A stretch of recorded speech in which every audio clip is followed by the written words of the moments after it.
ధ్వని అనేది మన చెవులలో వినికిడి అనుభూతిని కలిగించే ఒక శక్తి స్వరూపం.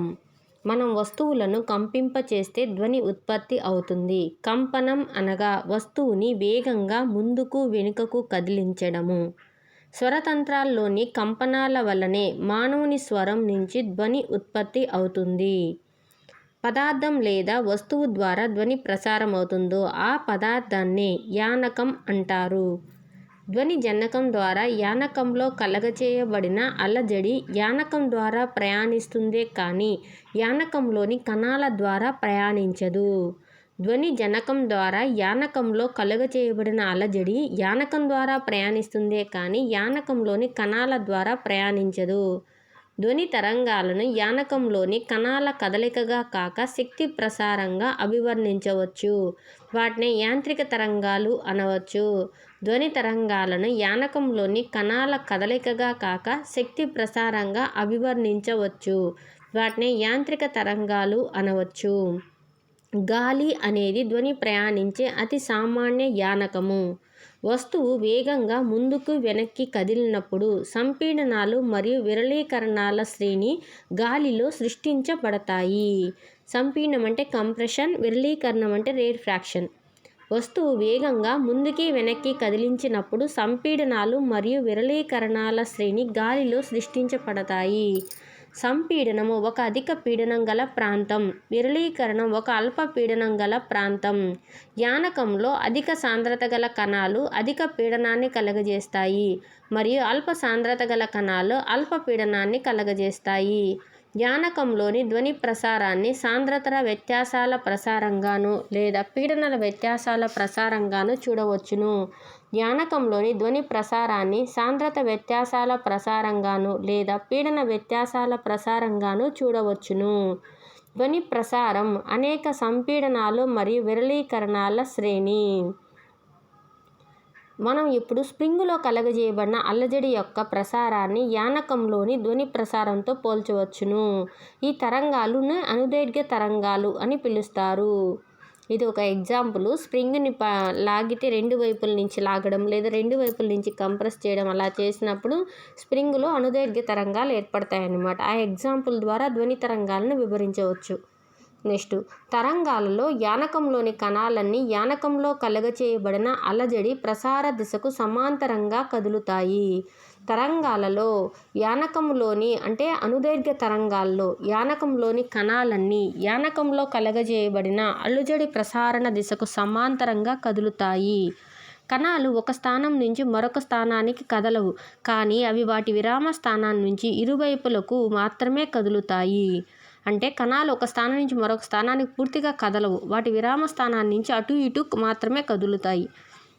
ధ్వని తరంగ ప్రసారాల్లో కూడా సరిగ్గా ఇదే పని జరుగుతుంది. అంటే ధ్వని తరంగాలను అనుదైర్ఘ్య తరంగాలు అని అనవచ్చు.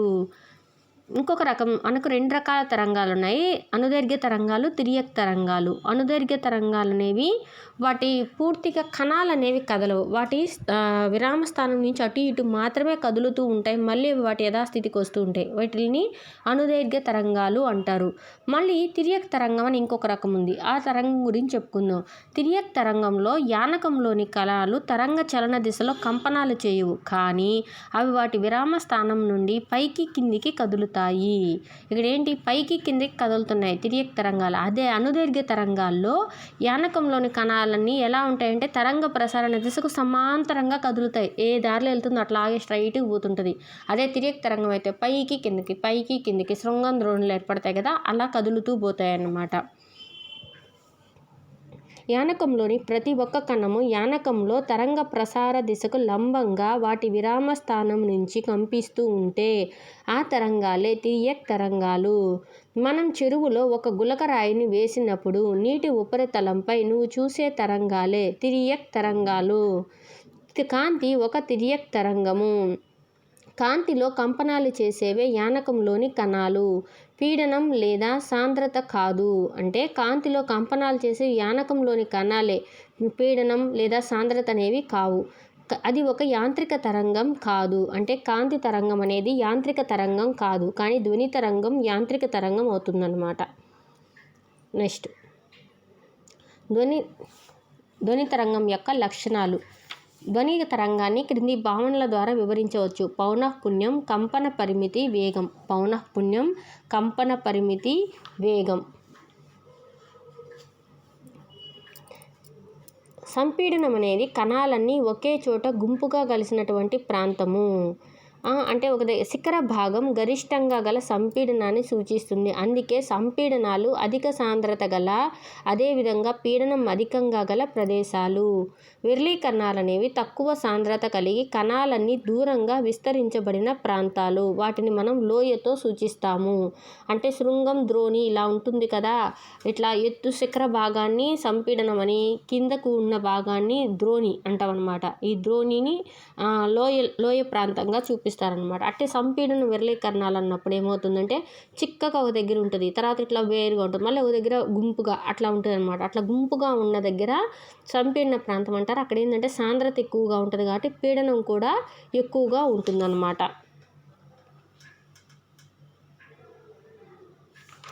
నెక్స్ట్ చూద్దాము.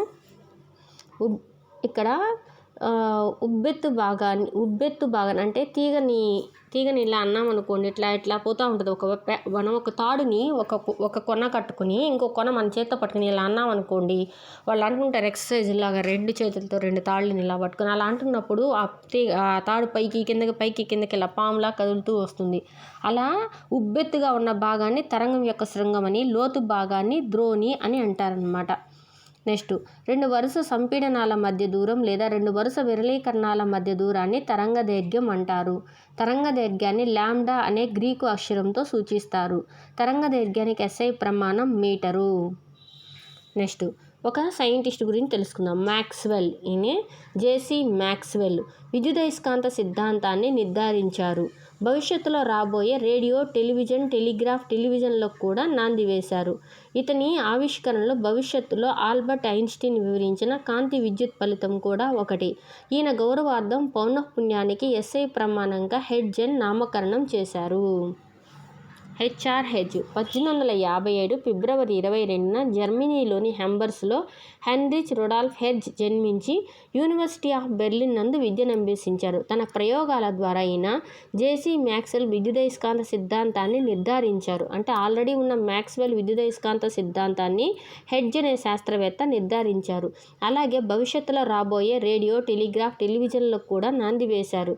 ఈయన ఆవిష్కరణలు ఎలా ఉన్నాయంటే భవిష్యత్తులో అంటే ముందుకు ఆల్బర్ట్ ఐన్స్టీన్ వివరించిన కాంతి విద్యుత్ ఫలితం కూడా ఒకటి. ఈయన ఏ బాట అయితే వేశారో మ్యాక్స్వెల్ విద్యుదయస్కాంత సిద్ధాంతాన్ని నిర్ధారించడానికి, అట్లాగే విద్యుదయస్కాంతాల గురించి వివరించారు కదా, దాన్ని దృష్టిలో పెట్టుకుని ఆల్బర్ట్ ఐన్స్టీన్ కూడా కాంతి విద్యుత్ ఫలితాన్ని వివరించారనమాట. అందుకే ఈయన గౌరవార్థం పౌనఃపున్యానికి SI ప్రమాణంగా హెర్ట్జ్ని నామకరణం చేశారు. నెక్స్ట్, ఒక ప్రమాణ కాలంలో జరిగే కంపనాల సంఖ్యనే ధ్వని తరంగం యొక్క పౌనఃపున్యం అంటారు. ఒక ప్రమాణ కాలంలో జరిగే కంపనాల సంఖ్యను ధ్వని తరంగం యొక్క పౌనఃపున్యం అంటారు. పౌనఃపున్యాన్ని మ్యూ అనే గ్రీకు అక్షరంతో సూచిస్తారు. SI ప్రమాణం పౌనఃపున్యానికి హెర్ట్జ్. నెక్స్ట్, 2 వరుస సంపీడనాలు లేదా విరళీకరణాలు ఒక స్థిర బిందువును దాటుటకు పట్టు కాలాన్నే తరంగం యొక్క కాల వ్యవధి అని పిలుస్తారు. 2 వరుస సంపీడనాలు లేదా 2 వరుస విరళీకరణాలు ఒక స్థిర బిందువును దాటుటకు పట్టు కాలాన్నే ఆ తరంగం యొక్క కాల వ్యవధి అని పిలుస్తారు. ఒక పూర్తి కంపనం చేయుట పట్టు కాలాన్నే ధ్వని తరంగం యొక్క కాల వ్యవధి అంటారు. దీన్ని T అనే అక్షరంతో సూచిస్తారు. SI ప్రమాణము కాలానికి సెకండు. పౌనఃపున్యం మరియు కాల వ్యవధి యొక్క సంబంధం μ = 1/T. That means μ is proportional to 1/T అని అనమాట. పౌనఃపున్యం పెరిగింది అంటే కాల వ్యవధి తగ్గింది, కాల వ్యవధి పెరిగిందంటే పౌనఃపున్యం తగ్గింది. ఇక చిన్న లాజిక్ చూడండి.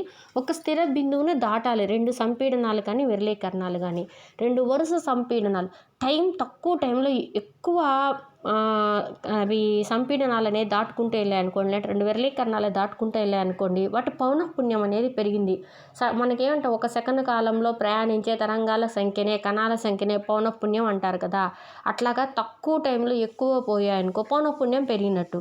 ఎక్కువ టైం తీసుకుందనుకో 2 సంపీడనాలు దాటడానికి, అప్పుడు ఏముంది ఎక్కువ టైం పెరిగిందంటే పౌనఃపున్యం తగ్గిందని. అట్లాగా ఇన్వర్సిబుల్గా ఉంటుందన్నమాట పౌనఃపున్యానికి కాల వ్యవధికి. నెక్స్ట్, ధ్వని జనకం నుండి విడుదలైన ధ్వని యొక్క పౌనఃపున్యాన్ని మెదడు ఏ విధంగా విశ్లేషిస్తుందో దాన్నే ధ్వని యొక్క పిచ్ అంటారు. ఇక్కడ ధ్వని జనకం వేగంగా పంపించడం వల్ల పౌనఃపున్యం అధికంగా ఉంటుంది. అధిక పౌనఃపున్యం గల ధ్వని అధిక పిచ్చును కలిగి ఉంటుంది. అధిక పిచ్చు గల ధ్వనికి అనుగుణంగా ప్రమాణ కాలంలో ఒక స్థిర బిందువును దాటే సంపీడన విరళీకరణాల సంఖ్య కూడా అధికమే. పౌనఃపున్యమే పిచ్చు. ఒక పిచ్ ఎక్కువగా ఉందంటే, అధిక పిచ్చు ఉందంటే ఎక్కువ స్థిర బిందువును దాటి వెళ్ళాయి అని అనమాట లెక్క. ఏంటి? సంపీడనాలు, విరళీకరణాలు. తక్కువగా వెళ్ళుంటే తక్కువ పిచ్చు ఉంటుంది. నెక్స్ట్, సగటు విలువకు ఇరువైపులా యానకంలో ఏర్పడిన గరిష్ట అలజడినే ఆ తరంగం యొక్క కంపన పరిమితి అంటారు. సగటు విలువకు ఇరువైపులా యానకంలో ఏర్పడిన గరిష్ట అలజడినే ఆ తరంగం యొక్క కంపన పరిమితి అంటారు. కంపన పరిమితిని ఏతో సూచిస్తారు. ధ్వనికి సంబంధించిన వరకు ప్రమాణాలు సాంద్రత లేదా పీడనమే. దీనికి సాంద్రత లేదా పీడన ప్రమాణాలే ధ్వనికి సంబంధించిన పీడన ప్రమాణాలుగా ఉంటాయన్నమాట. ధ్వని యొక్క గంభీరత్వం లేదా మృదుత్వం అనేది సాధారణంగా దాని కంపన పరిమితి ద్వారానే గుర్తిస్తాము. ధ్వని యొక్క కంపన పరిమితి లేదా మృదుత్వం అనేది సాధారణంగా దాని కంపన పరిమితి ద్వారానే గుర్తిస్తాము. ధ్వని తరంగం యొక్క కంపన పరిమితి అనేది ఆ వస్తువు ఎంత బలంతో కంపనాలకు గురి చేస్తున్నాయి అనే దానిపై ఆధారపడి ఉంటుంది. అంటే మృదు ధ్వని కలిగినవి తక్కువ కంపన పరిమితిని, గంభీర ధ్వని ఎక్కువ కంపన పరిమితిని కలిగి ఉంటాయి. ఏం లేదు, మనం తిరియక్ తరంగాలు గీస్తుంటాం కదా, ఒక స్ట్రైట్ లైన్ గీస్తాం. దాని మీద ఇలా యూ షేప్ లాగా ఇలా ఒక తరంగం పోతూ ఉంటుంది. అక్కడ పైకి వెళ్ళింది శృంగం, కిందకి వెళ్ళింది ద్రోణి అనుకుందాం. అట్లా ఇది గంభీరమైన ధ్వని అనుకోండి, ఆ సరళ రేఖకి ఎక్కువ హైట్లో ఉంటుంది. శ్రోణికి ఆ లాస్ట్ బిందువుకి అంటే దాని కంపన పరిమితికి సరళ రేఖ మధ్య ఎక్కువ డిస్టెన్స్ ఉంటుంది. మృదువైన ధ్వని అనుకోండి, ఎక్కువ డిస్టెన్స్ ఉండదు అనమాట. దీంతో పోలిస్తే చిన్నగా ఇల్లు ఉంటుంది అనమాట. సరళ రేఖకి అదే మధ్యలో ఉండే లైన్కి ఆ కంపన పరిమితికి మధ్య డిస్టెన్స్ కొంచెం తక్కువగా ఉంటుంది. అంటే ఎక్కువ ఎత్తుంది, పెద్ద కొండలాగా ఉందంటే గంభీరము, చిన్న కొండలాగా ఉందంటే మృదువైన ధ్వని అని లెక్క. నెక్స్ట్, ఒకే పిచ్చు మరియు తీవ్రత కలిగిన ధ్వనులను ఒకదాని నుండి మరొక దానిని వేరు చేయగలిగే లక్షణమే ధ్వని యొక్క నాణ్యత. ఒకే పిచ్చు మరియు తీవ్రత కలిగిన ధ్వనులను ఒకదాని నుంచి మరొక దానిని వేరు చేయగల లక్షణమే ధ్వని యొక్క నాణ్యత. ఎక్కువ వినసొంపు ఇచ్చే ధ్వనిని అధిక నాణ్యత గల ధ్వనిగా చెప్పుతారు. ఒకే పౌనఃపున్యం గల ధ్వనిని స్వరం అంటారు. వివిధ పౌనఃపున్యాల కలయిక ద్వారా ఉత్పత్తి అయిన ధ్వనిని నోట్ అని పిలుస్తారు. ఒకే పౌనఃపున్యం గల ధ్వనిని స్వరం అని పిలుస్తారు. వివిధ పౌనఃపున్యాల కలయిక ద్వారా ఉత్పత్తి అయిన ధ్వనిని నోట్ అని పిలుస్తారు. ఇది వినడానికి కూడా హాయిగా ఉంటుంది. శబ్దం అనేది వినడానికి ఆహ్లాదకరంగా ఉండదు. సంగీతం వినడానికి ఆహ్లాదకరంగా ఉంటుంది మరియు మంచి నాణ్యతను కూడా కలిగి ఉంటుంది. ధ్వని వేగాన్ని తరంగంలో గల సంపీడనం లేదా విరళీకరణము వంటివి ఒక బిందువు ప్రమాణ కాలంలో ప్రయాణించే దూరంగా నిర్వచించవచ్చును. ధ్వని వేగాన్ని తరంగంలో గల సంపీడనం లేదా విరళీకరణాల వంటి ఒక బిందువు ప్రమాణ కాలంలో ప్రయాణించే దూరంగా నిర్వచించవచ్చును. వేగం v = దూరం బై కాలం λ/t. ఇక్కడ లాంబ్డా అనేది ధ్వని తరంగం యొక్క తరంగ దైర్ఘ్యం. ఒక ధ్వని తరంగం ఒక ప్రమాణ కాలంలో ప్రయాణించిన దూరాన్నే తరంగ దైర్ఘ్యం అంటారు. ఒక ధ్వని తరంగం ఒక ప్రమాణ కాలంలో ప్రయాణించిన దూరాన్నే తరంగ దైర్ఘ్యం అంటారు. ధ్వని వేగానికి ఫార్ములా v = μ అంటే v = పౌనఃపున్యము × తరంగ దైర్ఘ్యము. నెక్స్ట్, ప్రమాణ వైశాల్యం గుండా ప్రతి సెకనులో ప్రయాణించే ధ్వని శక్తి మొత్తాన్ని ధ్వని తీవ్రత అంటారు. ప్రమాణ వైశాల్యం గుండా ప్రతి సెకనులో ప్రయాణించే ధ్వని శక్తి మొత్తాన్ని ధ్వని తీవ్రత అని అంటారు. ధ్వనికి చెవి యొక్క ప్రతిస్పందన కొలతనే తీవ్రత అంటారు. ధ్వనికి చెవి యొక్క ప్రతిస్పందన కొలతనే తీవ్రత అంటారు.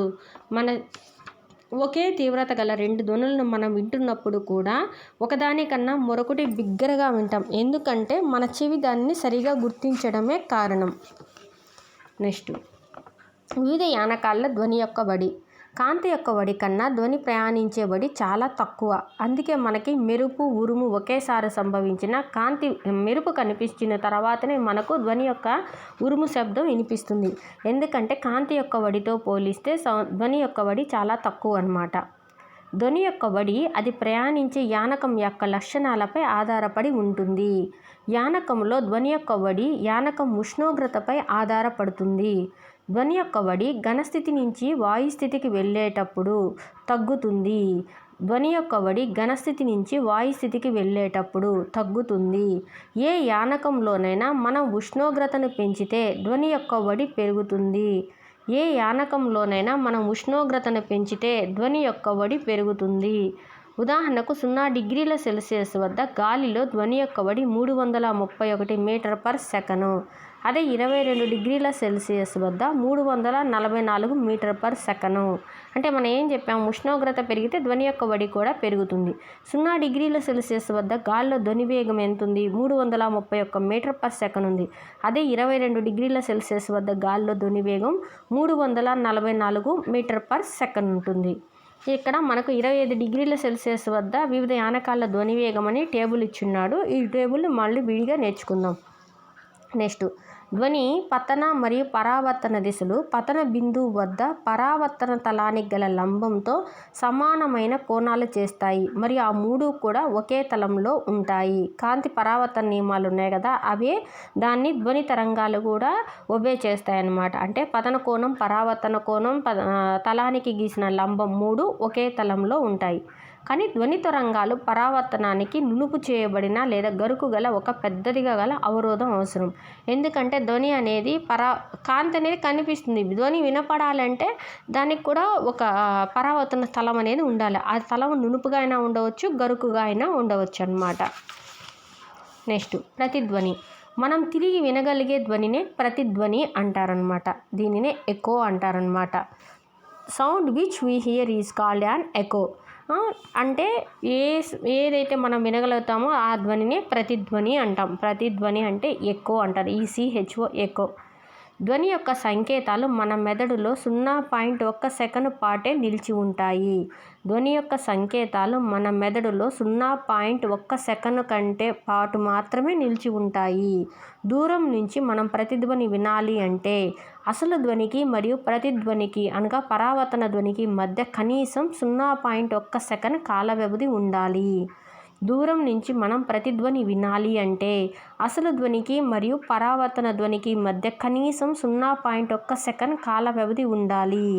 నెక్స్ట్, ఇచ్చిన ఉష్ణోగ్రత వద్ద అనగా గాలిలో 22 డిగ్రీల సెల్సియస్ వద్ద ధ్వని వేగాన్ని 344 మీటర్ పర్ సెకన్గా తీసుకుంటే ధ్వని 0.1 సెకండ్లోనే అడ్డుగోడ వద్దకు వెళ్ళి మళ్ళా పరావర్తనం చెందిన తర్వాత శ్రోత యొక్క చెవికి చేరాలి. అంటే ధ్వని అనేది దాని జనక స్థానం నుంచి పరావర్తన తలానికి మళ్ళా వెనకకు రావడానికి కనీసము ఎంత దూరం ప్రయాణించాల్సి ఉంటుందంటే D=VT దూరం D VT అనే ఫార్ములా వేసుకోవాలి. V అంటే గాలి వేగము ఇంటూ కాలం 0.1 సెకను.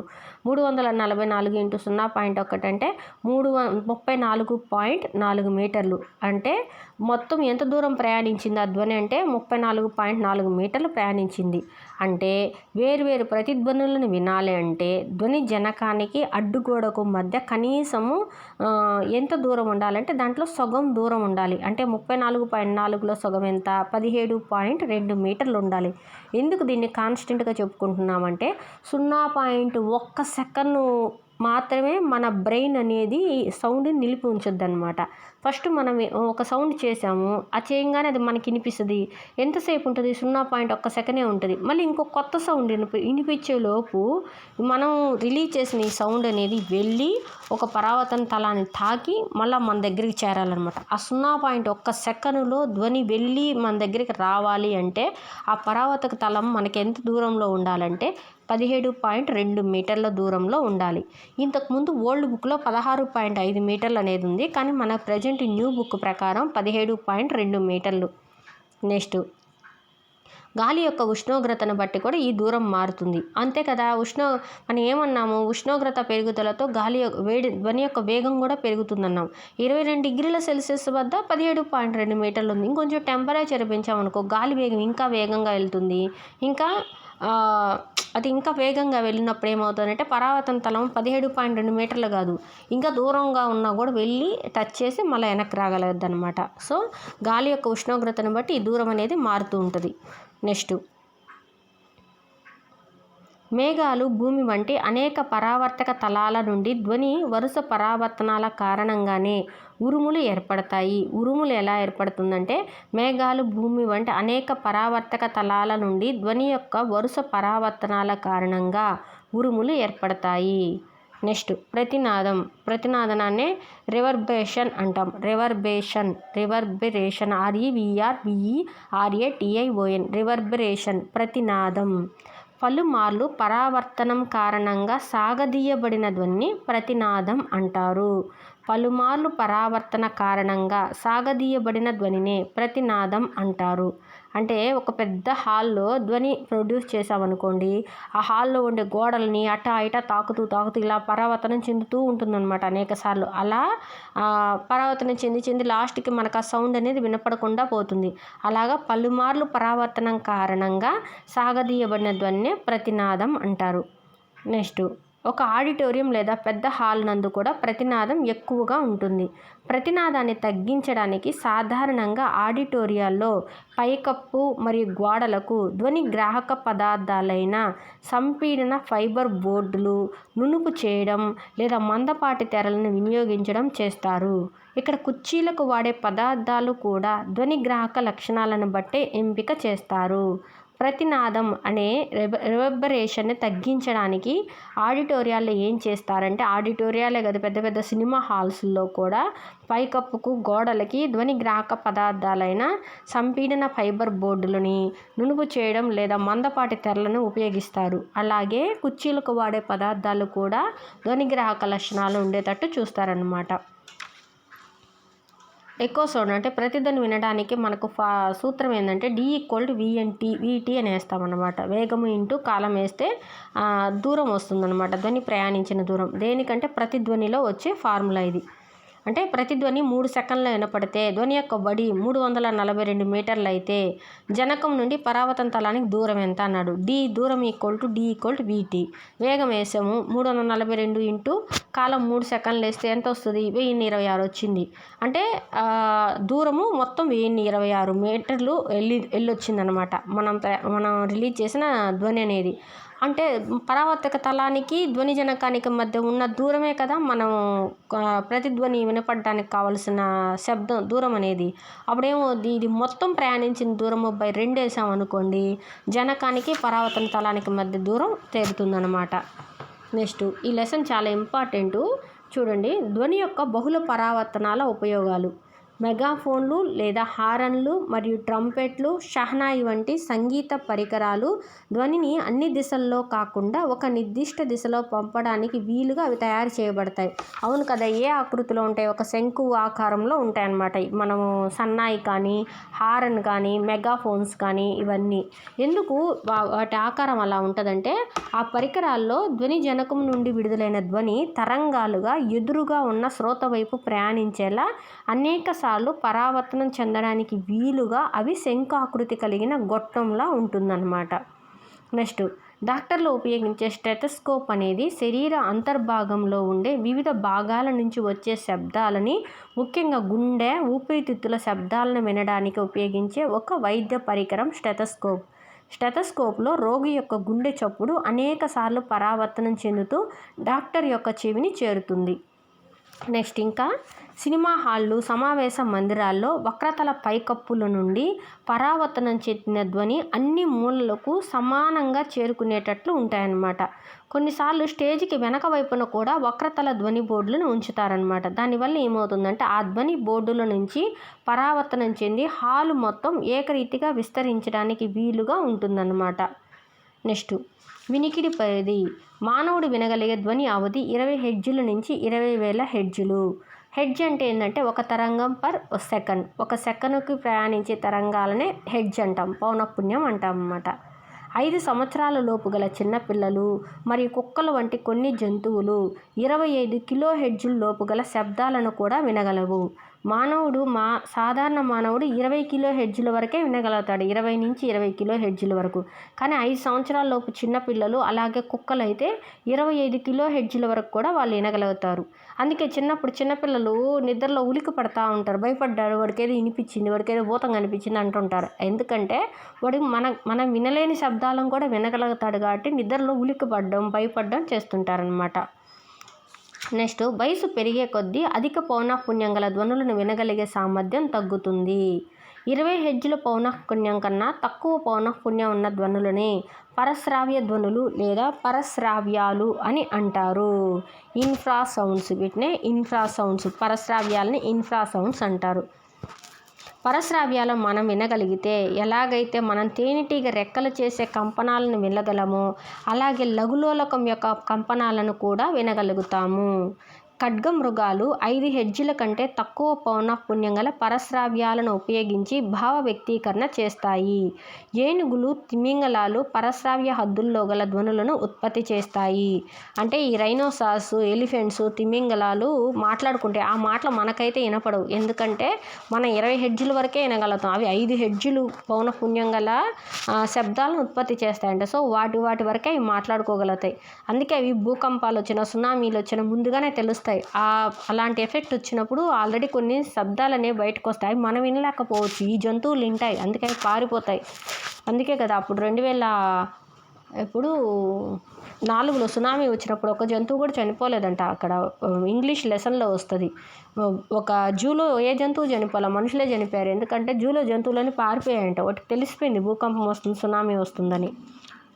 నెక్స్ట్ చూద్దాము. కొన్ని జంతువులు భూకంపాలు సంభవించే ముందు వాటిని గుర్తిస్తాయి. ప్రధాన షాక్ తరంగాలు వచ్చే ముందే భూకంపాలు వాటి సూచికగా తక్కువ పౌనఃపున్యం గల పరశ్రావ్యాలను విడుదల చేస్తాయి. తద్వారా జంతువులు సంసిద్ధపడతాయి, ఎందుకంటే వాటికి వినపడతాయి కదా, మనకు వినపడలా. 20 కిలో హెడ్జుల కన్నా అధిక పౌనఃపున్యం గల ధ్వనులను అతిధ్వనులు అంటారు. డాల్ఫిన్లు, గబ్బిలాలు, తాబేళ్లు వంటి జంతువులు అతిధ్వనులను ఉత్పత్తి చేస్తాయి. చెమటల వంటి కొన్ని జాతులకు ప్రత్యేక ధ్వనిగ్రాహక పరికరాలు ఉంటాయి. ఈ చెమటలు గబ్బిలాల కుమ్మలాటల వలన ఏర్పడిన అధిక పౌనఃపున్యం గల ధ్వనులను కూడా వింటాయి మరియు దగ్గరగా ప్రయాణించే గబ్బిలాలను తెలుసుకుని తద్వారా వాటి ఉచ్చు నుంచి తప్పించుకుంటాయి. ఎలుకలు కూడా అతిధ్వనిని ఉత్పత్తి చేస్తూ ఆడుకుంటాయి, అందుకే ఈ ఎలుకలు మనకు దొరకట్లా. ఇక్కడ చూడండి, మానవుడు వినగలిగే శ్రవ్యావతి 20 హెడ్జుల నుంచి 20,000 హెడ్జులు. అలాగే 5 సంవత్సరాల పిల్లలైతే 25,000 హెడ్జుల సౌండ్ కూడా వినగలుగుతాయంట, చిన్నపిల్లలు, కుక్కలు. నెక్స్ట్, పరశ్రావ్యాలంటే 20 హెడ్జుల కంటే తక్కువ పౌనఃపున్యం ఉండేటి, వాటిని మనం వినలేవు. కానీ ఏవి వినగలుగుతున్నాయి? తేనెటీగలు ఆ సౌండ్ని వినగలుగుతాయన్నమాట. అలాగే ఖడ్గమృగాలు, ఏనుగులు, తిమింగలాలు ఈ పరశ్రావ్యాలను ఉత్పత్తి చేస్తాయి భావ వ్యక్తీకరణకు, మాట్లాడుకోవడానికి. 20 హెడ్జుల కంటే తక్కువ పౌనఃపున్యం అంటే ఇన్ఫ్రారెడ్ పరశ్రావ్యాలు అన్నమాట. అలాగే ఈ జంతువులు భూకంపం వచ్చే ముందు మెయిన్ షాక్ తరంగాలు కొన్ని చిన్న చిన్న ధ్వనులను ఉత్పత్తి చేస్తాయన్నమాట, పరశ్రావ్యాలను విడుదల చేస్తాయి. అవి వాటి వినడం వల్ల అవి ముందు జాగ్రత్తలు తీసుకోగలుగుతాయి అన్నమాట. అలాగే 20 కిలో హెడ్జుల కన్నా అధిక పౌనఃపున్యం గల ధ్వనులు ఉంటే వాటిని ఏమంటామంటే అతిధ్వనులు అంటారు, అల్ట్రాసోనిక్ సౌండ్స్ అని అంటారనమాట. ఈ అల్ట్రాసోనిక్ సౌండ్స్ని డాల్ఫిన్లు, గబ్బిలాలు, తాబేళ్లు వంటి జంతువులు వినగలుగుతాయి, ఉత్పత్తి చేస్తాయి అన్నమాట. అలాగే చెమటలు అనేవి కూడా అతిధ్వనులను ఉత్పత్తి చేయగలుగుతాయి. ఇంకా ఎలుకలు కూడా అతిధ్వనులను ఉత్పత్తి చేస్తూ ఆడుకుంటాయంట. నెక్స్ట్, వినికిడి సాధనాలు అంటే వినికిడి శక్తి తక్కువ గలవారు వినికిడి సాధనాల సహాయం తీసుకుంటారు. ఈ వినికిడి సాధనం ఏంటంటే ఒక ఎలక్ట్రానిక్ బ్యాటరీతో కూడిన పరికరం అన్నమాట. ఈ సాధనం ఏం చేస్తుందంటే మైక్రోఫోన్ ద్వారా ధ్వనులను గ్రహిస్తాయి. ఈ మైక్రోఫోన్ ఏం చేస్తుందంటే ఆ ధ్వని తరంగాలని విద్యుత్ సంకేతాలుగా మారుస్తుంది. ఈ విద్యుత్ సంకేతాలు ఏంటంటే ఆవర్ధనం ద్వారా ధ్వని తీవ్రతను పెంచుతాయన్నమాట. ఈ ఆవర్ధనం కాబడిన విద్యుత్ సంకేతాలను ఏం చేస్తుందంటే వినికిడి సాధనం యొక్క స్పీకర్ గ్రహిస్తుంది. ఈ స్పీకర్ ఈ ఆవర్ధనం చేసిన ఎలక్ట్రిక్ సిగ్నల్స్ని తీసుకెళ్ళి ధ్వనిగా మార్చి చెవికి స్పష్టమైన ధ్వని వినే విధంగా మారుస్తాయన్నమాట. అంటే వీడికి వినపడకపోతే ఏం పెట్టుకుంటున్నారు వాళ్ళు, మైక్రోఫోన్స్ అని పెట్టుకుంటున్నారు. ఆ మైక్రోఫోన్లో ఏముంటుందంటే బ్యాటరీ ఒకటి ఉంటుంది, ఎలక్ట్రానిక్ సంబంధించిన ఒక ఇన్స్ట్రుమెంట్ ఉంటుందన్నమాట. ఈ ఫస్ట్ ఏమవుద్ది, ఆ సౌండ్ చెవులోకి వెళ్ళే ముందు ఆ మైక్రోఫోన్లోకి వెళ్ళొద్దన్నమాట. ఆ మైక్రోఫోన్ ఏం చేస్తుందంటే ఆ వచ్చిన ధ్వని తరంగాల్ని విద్యుత్ సంకేతాలుగా మారుస్తుంది. ఈ విద్యుత్ సంకేతాలను ఏం చేస్తాయంటే ఇంకా ఎక్కువ సౌండ్ పెంచుకుంటాయి. అలా ఎక్కువ సౌండ్ని పెంచుకుంటూ ఆ ధ్వని యొక్క తీవ్రతని పెంచుతాయి అన్నమాట. ధ్వని తీవ్రతను పెంచాక దాన్ని స్పీకర్ తీసుకుంటుంది. ఆ స్పీకర్ ఆల్రెడీ ఎలా ఉంది, విద్యుత్ సంకేతాలుగా ఉన్న దాన్ని ఏం చేస్తుందంటే ఆ విద్యుత్ సంకేతాలు అంటే ఎలక్ట్రిక్ సిగ్నల్స్గా ఉన్న దాన్ని ధ్వనిగా మార్చి దాన్ని మళ్ళీ చెవికి వినిపిస్తుంది అనమాట. అప్పుడు చెవికి కరెక్ట్ సౌండ్ లాగా వినిపిస్తుంది అనమాట. నెక్స్ట్ పరశ్రావ్యాలంటే 20 హెర్ట్జ్ల కంటే తక్కువ పౌనఃపున్యం, అతిధ్వనులు అంటే 20 కిలో హెర్ట్జ్ల కంటే ఎక్కువ పౌనఃపున్యం. లాస్ట్ చాలా ఇంపార్టెంట్, అతిధ్వనుల అనువర్తనాలు. అతిధ్వనులు అంటే అధిక పౌనఃపున్యం గల తరంగాలు. అతిధ్వనులు ప్రయాణించే దారిలో అడ్డుగోడలు ఉంటే అవి సరైన మార్గంలోనే ప్రయాణిస్తాయి. అతిధ్వనులను పరిశ్రమల్లో మరియు వైద్య రంగంలో విరివిగా ఉపయోగిస్తారు. అతిధ్వనులు సాధారణంగా సర్పిలాకారపు గొట్టము, సరైన ఆకారం లేని పరికరాలు, విద్యుత్ పరికరాలు మొదలగు వంటివి శుభ్రం చేయడానికి వీలు లేని ప్రదేశాల్లో శుభ్రపరచడానికి ఉపయోగిస్తారు. అంటే ఎవరైతే చేతుల ద్వారా వాటిని బ్రష్ల ద్వారా శుభ్రం చేయలేమో వాటికి అతిధ్వనులను ఉపయోగిస్తారంట. విద్యుత్ పరికరాలను మనం ఏలు పెట్టి తొడవలేం కదా, కరెంట్ షాక్ కొడితే పోతాం.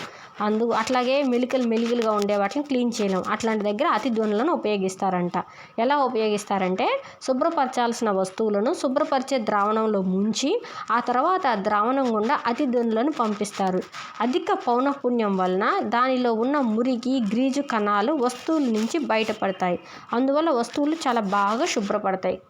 నెక్స్ట్ అతిధ్వనులను లోహ దిమ్మెల్లో పగిలిన భాగాలు మరియు రంధ్రాలు ఉన్నట్లయితే వాటిని గుర్తించడానికి ఉపయోగిస్తారు. అంటే ఈ లోహ భాగాలంటే ఏంటాయి కాదు, పెద్ద పెద్ద బిల్డింగ్స్, బ్రిడ్జిలు, పెద్ద మిషనరీస్లో వాటి లోపల ఎక్కడ పగుళ్ళు వచ్చాయని కనుక్కోలేరు. అట్లాంటప్పుడు ఏం చేస్తారంటే ఆ లోహ బ్లాకుల్లో గల రంధ్రాలు ఎట్లా ఉంటాయంటే బయటకు కనపడకుండా ఉండి ఆ లోపల నిర్మాణం యొక్క గట్టిదనాన్ని తగ్గిస్తాయి అన్నమాట. సో లోహపు దిమ్మె లోపలి గుండా అతిధ్వనులను పంపించి అప్పుడు ప్రసారమైన తరంగాలను గుర్తిస్తారు. అంటే వాటిలో ఏవైతే అతి చిన్న లోపాలు ఉన్నప్పటికీ కూడా వాటి నుండి అతిధ్వనులు ఏమవుతాయంటే వెనక్కి వచ్చేస్తాయి, తగిలినాక వెనక్కి వస్తాయి అన్నమాట. దానివల్ల ఏంటంటే అక్కడ లోపం ఉన్నట్టు గుర్తిస్తారు. అతిధ్వనులే ఎందుకు పంపించాలి, మామూలు ధ్వనులు పంపించకూడదా అనొచ్చు. మామూలు ధ్వనులు మహా తెలియగలవి, కాంతికి ఉండే లక్షణాలు ఉన్నాయి కదా. మా కాంతి ఏం చేస్తుంది, ఏదైనా అడ్డం వచ్చినప్పుడు వంగి వివర్తనం చెందిపోద్ది. అట్లాగే మామూలు ధ్వనులు అంటే పొడవైన తరంగ దైర్ఘ్యం గల సాధారణ ధ్వనులు ఏం చేస్తాయంటే అవి ఏదైనా లోపం గల భాగంగానే వస్తే దాని అంచుల దగ్గర వంగి మళ్ళీ అదే లైన్లో గ్రాహకంలో ప్రవేశిస్తాయి అన్నమాట. దానివల్ల ఏంటంటే ఎక్కడ ఏం జరిగిందో మనకు గుర్తుపట్టలేము. అదే అతిధ్వనిని పంపిస్తే ఏదైనా అడ్డంకి కానీ తగిలిందనుకో ఎమ్మటే రివర్స్ వచ్చేస్తుంది. సో అక్కడ ప్రాబ్లం ఉందని ఫైండ్ అవుట్ చేయొచ్చు. అదే మామూలు ధ్వని తరంగాలను ఉపయోగించి మనం కనుగొనలేము, ఎందుకంటే కాంతిలాగే ఏదైనా అడ్డు తగిలినప్పుడు వంగి ప్రయాణిస్తాయి. అందుకే మనకు పక్క రూమ్లో మాట్లాడుకునేవి మనకి వినపడతాయి, ఆ వచ్చేవి వంగి వస్తుంటాయి అన్నమాట. అంటే ధ్వని అక్కడ పుట్టినా కూడా ఈ పక్క గోడలోకి అంత సౌండ్తో రాకపోయినా కొంచెం వంగి వస్తాయి కాబట్టి కొంచెం తక్కువ సౌండ్తో అయినా మన పక్కన వాళ్ళు ఏం మాట్లాడతారో వింటాం. నెక్స్ట్ అతిధ్వనులు గుండె యొక్క వివిధ భాగాల నుండి పరావర్తనం చెందించి గుండె యొక్క ప్రతిబింబాన్ని ఏర్పరుస్తాయి. ఈ నైపుణ్యతనే ఎకోకార్డియోగ్రఫీ అంటారు. అతిధ్వనులు గుండె యొక్క వివిధ భాగాల నుండి పరావర్తనం చెందించి గుండె యొక్క ప్రతిబింబాన్ని ఏర్పరుస్తాయి. ఈ నైపుణ్యతనే ఎకోకార్డియోగ్రఫీ అంటారు. నెక్స్ట్ మానవ శరీరంలోని అంతర్భాగాల ప్రతిబింబాలను అతిధ్వనులను ఉపయోగించి పొందే పరికరమే అల్ట్రాసౌండ్ స్కానర్. మానవ శరీరంలోని అంతర్భాగాల ప్రతిబింబాలను అతిధ్వనులను ఉపయోగించి పొందే పరికరమే అల్ట్రాసౌండ్ స్కానర్. ఇక్కడ డాక్టర్స్ ఎక్కువ ఉపయోగిస్తారు, ఎందుకంటే రోగి యొక్క శరీర భాగాలైన కాలేయం, పిత్తాశయం, గర్భాశయం, మూత్రపిండాలు మొదలైన ఫోటోలను ఈ అల్ట్రాసౌండ్ స్కానర్ ద్వారా చిత్రిస్తారనమాట. స్కానింగ్కి వెళ్ళారు అంటారు కదా, ఇదే కిడ్నీలో రాళ్ళని, కడుపులో బిడ్డ ఎలా ఉందో తెలుసుకోవడానికి ఇవన్నీ అల్ట్రాసౌండ్ స్కాన్ చేపిస్తారనమాట. చూడు, అసాధారణంగా ఉన్న పిత్తాశయంలోని రాళ్ళు లేదా మూత్రపిండాలు లేదా వివిధ భాగాల్లో వచ్చు కణితులను డాక్టర్ గుర్తించడానికి ఉపయోగపడతాయి ఈ అతిధ్వనులు. అతిధ్వనులు ఏంటంటే శరీరంలోని కణజాలం ద్వారా ప్రయాణిస్తాయి మరియు కణజాల సాంద్రత మారిన దగ్గర పరావర్తనం చెందుతాయి అన్నమాట. ఈ తరంగాలు అవయవ చిత్రాలను రూపొందించడానికి ఉపయోగించే విద్యుత్ సంకేతాలుగా మార్చబడతాయి. నెక్స్ట్, ఈ చిత్రాలు ఏం చేస్తాయి అంటే వెళ్ళే అల్ట్రాసౌండ్స్ వెళ్ళాయి, లోపల కణజాలంలో ఏదైనా తేడా ఉంటే మళ్ళీ రివర్స్ అవుతాయి. దానివల్ల ఏమవుతుందంటే ఒక విద్యుత్ సంకేతంగా మారతాయి. ఈ విద్యుత్ సంకేతాలు మనం కంటితో చూడలేం కదా, ఇవి ఏం చేస్తాయంటే ఈ సంకేతాలు అనేవి చిత్రాలు తదుపరి మానిటర్ లేదా ఫిలింపై ప్రింట్ చేయడానికి ఉపయోగపడతాయి అన్నమాట. ఆ వచ్చిన అతిధ్వనుల్ని ఫిల్మ్లో ప్రింట్ తీసుకోవచ్చు అన్నమాట. అందువల్ల ఈ అతిధ్వనులను ఉపయోగిస్తున్నారు. ఈ విధమైన సాంకేతికనే అల్ట్రాసోనోగ్రఫీ అంటారు. అల్ట్రాసోనోగ్రఫీని గర్భధారణ సమయంలో పిండ నిర్ధారణకు, పుట్టుకతో వచ్చే జన్యు లోపాలను గుర్తించుటకు, అలాగే పెరుగుదల లోపాలను గుర్తించడానికి ఉపయోగిస్తారు. అతిధ్వనులను ఉపయోగించి కిడ్నీలో రాళ్లను చిన్న ముక్కలుగా పగలగొడతారు. తర్వాత చిన్న చిన్న రాళ్ళు మూత్రం ద్వారా బయటకు పంపబడతాయి. ఇది మా హస్బెండ్కి కూడా చేశారు. కిడ్నీలు బాగా క్రేన్ ఒక పొడుకుల్లాగా ఇన్ని ముక్కలు ఇచ్చారు రాళ్ళు. అదేంటంటే అంతైతే కోత ఆపరేషన్ అయితే కిడ్నీని కోసి అన్ని రాళ్ళు, రాయి ఇంత పెద్ద రాయిని కిడ్నీలోంచి తీయాలంటే కిడ్నీ అంతా కోయాల్సి వచ్చిండు. అట్లా కాకుండా వీళ్ళు యూవీ రేస్ని అల్ట్రాసోనిగ్రాఫ్ అతిధ్వనులను పంపించారనమాట. ఎలా అంటే ఒక హోల్ వేశారు కిడ్నీలోకి, ఆ రేస్ పంపించినప్పుడు ఏమైందంటే ఆ లోపల ఉన్న పెద్ద రాయిలు కాస్త ముక్కలు ముక్కలు అయిపోయింది. ఆ ముక్కల్ని ఒక ట్యూబ్ పెట్టి ఫోర్స్ ద్వారా బయటకు లాగారనమాట. చాలా వచ్చాయి, ఇన్ని రాళ్ళు వచ్చాయి. అప్పుడు అనుకున్నాను, మామూలు కోతలాగా కోసి ఇంత రాయిలు తీయాలంటే, అంత పెద్ద రాయి తీయాలంటే మొత్తం కోయాల్సి వచ్చిండేమో కిడ్నీ. సో ఇట్లాంటి టెక్నాలజీ రావడం వల్ల అతిధ్వనులను ఉపయోగించి తీశారనమాట. పోయిన పెద్ద రాయిని సన్న సన్న ముక్కలు కొట్టేసింది అది. ఆ ముక్కల్ని బయటికి తీశారనమాట. క్రేన్ ఒక్క పొలుకుల్లాగా ఉన్నాయన్నమాట అవి. మిగతా ఏదన్నా డస్ట్ అలాంటిదంతా యూరిన్ ద్వారా వచ్చేసింది. నెక్స్ట్ ఇంకొకసారి కీ పాయింట్స్ చూద్దాము, ఎందుకంటే చాలా ఇంపార్టెంట్ ఈ లెసను. వస్తువుల్లో కంపనాల వలన ధ్వని ఉత్పత్తి అవుతుంది. యానకం గుండా ధ్వని అనుదైర్ఘ్య తరంగాలుగా ప్రయాణిస్తుంది. యానకంలో ధ్వని వరుస సంపీడనాలు మరియు విరళీకరణాలను ఏర్పరుస్తూ ప్రయాణిస్తుంది. ధ్వని యానకంలో ప్రయాణించేటప్పుడు యానకంలోని కణాలు ప్రయాణించవు, కేవలం శక్తి మాత్రమే ప్రసారం జరుగుతుంది. సాంద్రతలోని మార్పు ఒక గరిష్ట విలువ నుండి కనిష్ట విలువకు మళ్ళా గరిష్ట విలువకు చేరుతూ ఒక కంపనాన్ని పూర్తి చేస్తుంది. రెండు వరుస సంపీడనాలు లేదా రెండు వరుస విరళీకరణాల మధ్య దూరాన్ని తరంగ దైర్ఘ్యం అంటారు.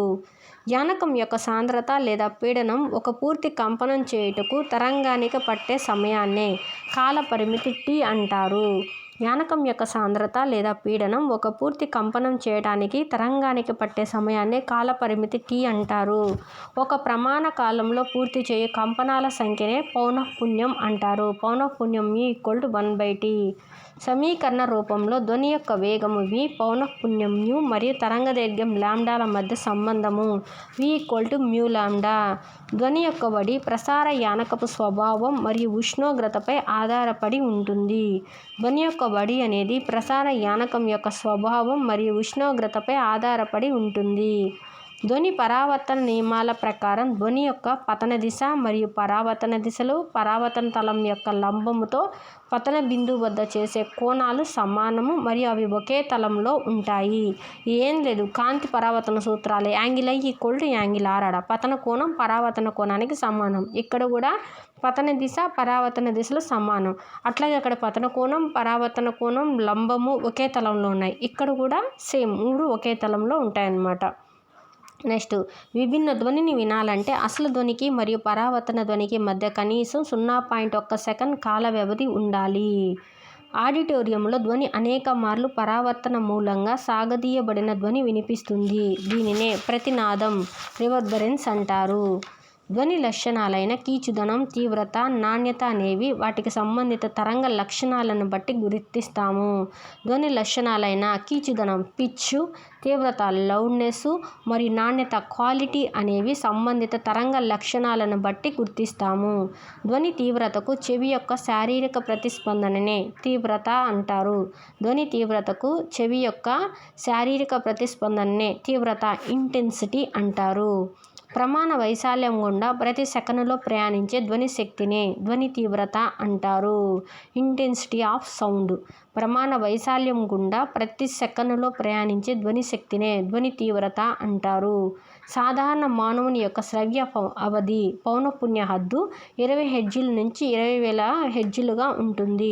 శ్రవ్య అవధి కన్నా తక్కువ పౌనఃపున్యం గల ధ్వని తరంగాలనే పరశ్రావ్యాలు అంటారు. శ్రవ్య అవధి కన్నా ఎక్కువ పౌనఃపున్యం గల వాటినే అతిధ్వనులు అంటారు. అతిధ్వనులను వైద్య మరియు పరిశ్రమ రంగాల్లో ఉపయోగిస్తారు.